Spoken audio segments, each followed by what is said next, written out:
Hi, Tony. How are you? Good. How you doing? Doing great.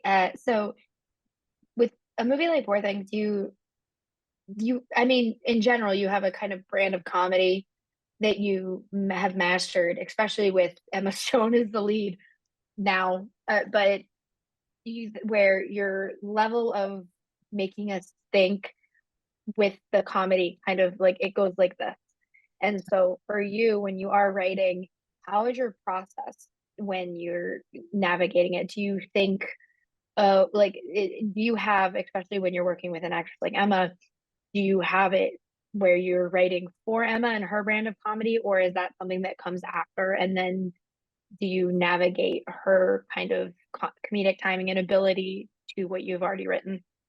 I think with Emma, it's like I'm lucky because but I think our sensibilities are pretty close. Like her acting is always grounded in the truth and always, and she's so good with language and with comedy. Her timing's so good.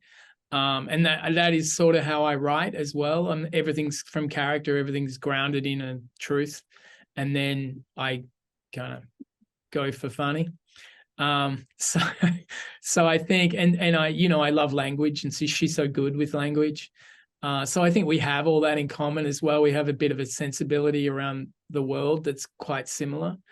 Um, so yeah, I don't usually I have a voice in my head that isn't the actor, and often I don't. Cruella, I obviously knew it was Emma, but also her voice is, yeah, I hear the voice, but I know it fits her or something, so with the character. And then, whatever little, and then we can tweak it and, Poor Things, we did a bit of tweaking and shaping because her language evolved all the time. Like Hmm. how she spoke had to change a lot as she went through. And so it was like me creating a kind of dialogue for her that would evolve, and then her or us working together with Yorgos and her kind of hearing it and going, do we need another contemporary word here, or do we need her to make a mistake here, and us just shaping our way through it. So it's a bit of a working together thing, and it's also just an instinct about what I like. It's the same as writing for Yorgos. It's like, well, I think what I like they'll like, and they're and he feeds what he's trying to do into my, gives me a sort of world that he's going to kind of create, and I'm like, okay, I think the language should be like this, and his sensibility and mine are very similar. So it's kind of that. It's just like a lot of it's unsaid, and we just happen to kind of fit.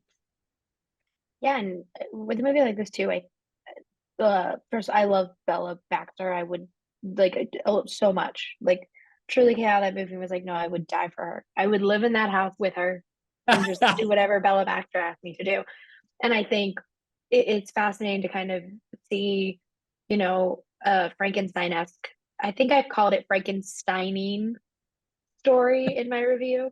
A story told from like a female lead perspective because we're so used to it being all male, male, male, male, male. But this story is, so important with the male characters and how they force their own perspectives onto Bella. When you are writing it, is that something that you wanted to make clear with all of the different male characters and how they are forcing their own worldview on a character like Bella? Yeah, I think so. I think because the book, um, they told her story, and I think when Yorgos wanted to make it, he's like, we're telling her story from the inside, kind of thing. And so the challenge was, it was like, okay, how do we put her at the center of the movie, and it's her experience. That's what we Mm-hmm. wanted. That's what he and I were interested in.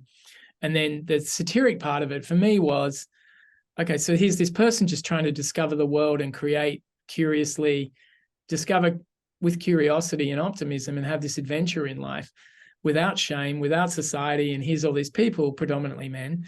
And I think something I'm interested in is, what is this insistence we have on trying to control each other? And what is this society thing if we can't just leave a person to kind of feel their life, and work their way through it?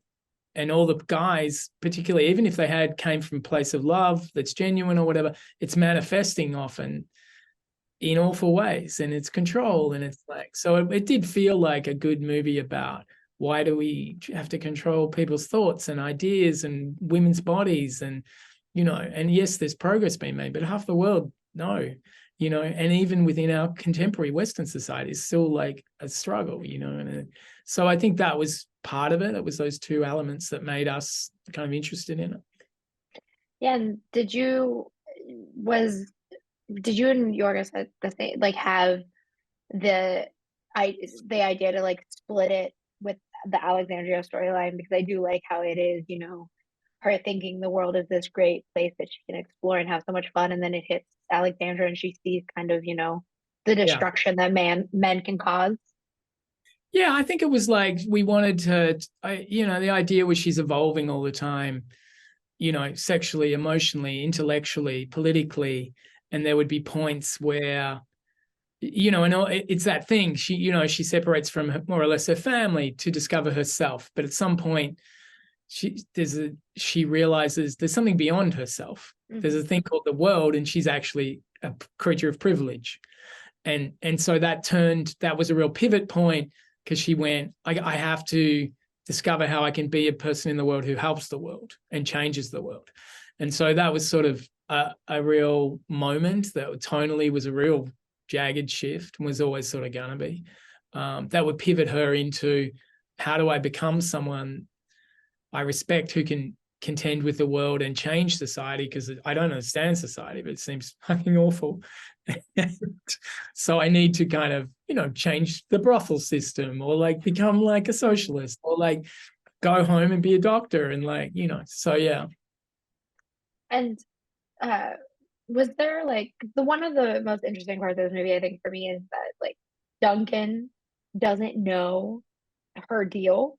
Like that is to me fascinating, that they just send her out into the world with Duncan, and he is a wild card for the majority of this movie. But like, I do think it's fascinating that he kind of is like, I don't, you're why, like he does not understand her, and so a lot of her perception of the world is influenced by Duncan, but he does not understand what is going on with who Bella is.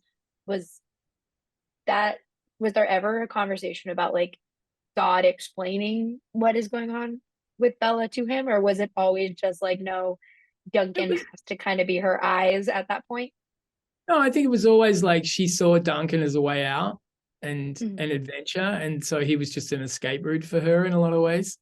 But then I think the idea of that he was with a woman, and he just had an idea of what she was, and it was specific, and it was his own idea. And even when she was that sort of, he doesn't really listen to what she's telling him about who she is, And so I thought that was kind of like A, funny, B, probably quite true of a woman's experience of like a guy. And it was sort of that they all have a perception of who she is, and he had a perception of she's a young society woman, so he thinks she understands the rules, and she doesn't know any of the rules. And so it was that idea of the same thing, that like, yeah, he didn't know her, and his reaction to not being able to control her was to become worse and worse. And even though he hated what he was becoming, he couldn't stop himself, because he didn't know how to just let her be. Yeah, and for last question, the end of this movie, kind of lends itself to being, the idealistic view of what Bella's life could be, throughout, like, not the most idealistic journey. Maybe. Yeah. But for you, was there ever another option, or was there always going to be a somewhat happy ending for Bella Baxter? I think there was always going to be a somewhat happy ending. I think it probably, I think, yeah, I think it was like it had to be, because she deserved it, and she lives truthfully, and that was sort of like what the movie was about. Maybe there's a better way to live, and maybe there's Yeah. a better way to go through your life, and society might not have it.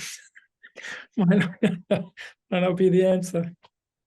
And that's the truth. Thank you so much for talking with me today. I truly like, I love Bella Baxter so Good. much. I'm glad. Oh, Thank thank you so Appreciate it. much. No Have a great worries. one.